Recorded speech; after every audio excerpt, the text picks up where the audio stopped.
చెప్పుకునే వైఎస్ఆర్ కాంగ్రెస్ ప్రభుత్వం 1,80,000కి తగ్గించడం ఒకసారి ప్రజలందరూ కూడా ఆలోచించాలని చెప్పేసి మీ దగ్గరికి మనం చేస్తా ఉన్నాను నేను.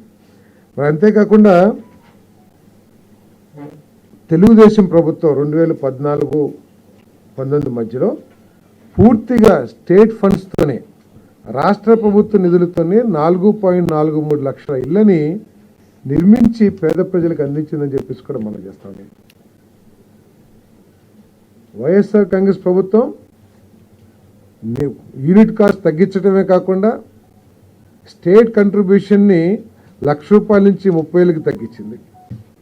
కానీ తెలుగుదేశం ప్రభుత్వం చంద్రబాబు నాయుడు గారు ఉన్నప్పుడు 4.43 లక్షల ఇళ్ళని పూర్తిగా రాష్ట్ర ప్రభుత్వ నిధులతో నిర్వహించిందని చెప్పేసి మీ అందరికీ సవినీయంగా మనం చేస్తాను.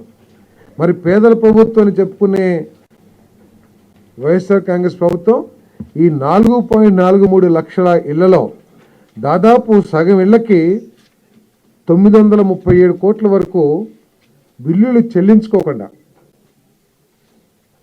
చెల్లించుకోకుండా ఎగ్గొట్టిన వైనాన్ని కూడా రాష్ట్ర ప్రజలందరి దృష్టికి తీసుకొస్తుందని చెప్పేసి మనం చేస్తాను. జనవరి 2020 అట్టహాసంగా పాత బిల్లులను కూడా మేము రిలీజ్ చేస్తామని చెప్పుకున్నారు. కానీ ₹1 కూడా రాష్ట్ర ప్రభుత్వ నిధులతో నిర్మించిన ఇళ్ళకి పెండింగ్ బిల్లులు రిలీజ్ చేయకోకుండా పేదవాళ్ళకి అన్యాయం చేసిందని చెప్పేసి ఈ సందర్భంగా మనం చేస్తాను. రాష్ట్ర ప్రభుత్వ నిధులతో గత ప్రభుత్వం ఒక్క ఇల్లు కూడా నిర్మించలేదన్న విషయాన్ని కూడా మీ దృష్టికి తీసుకొస్తాను. అంతేకాకుండా 18,700 కోట్లు 173 కోట్లు కేంద్ర ప్రభుత్వం ఇస్తే ఇంకా దాదాపు 3,170 కోట్లని మరి రాష్ట్ర ప్రభుత్వం ఇంకా ఈ హౌసింగ్ గత ప్రభుత్వం హౌసింగ్ డిపార్ట్మెంట్కి ఇవ్వాల్సిన అవసరం ఉందని చెప్పేసి కూడా ఈ నిధులన్నింటినీ కూడా డైవర్ట్ చేశారని చెప్పేసి కూడా మనం చేస్తాము.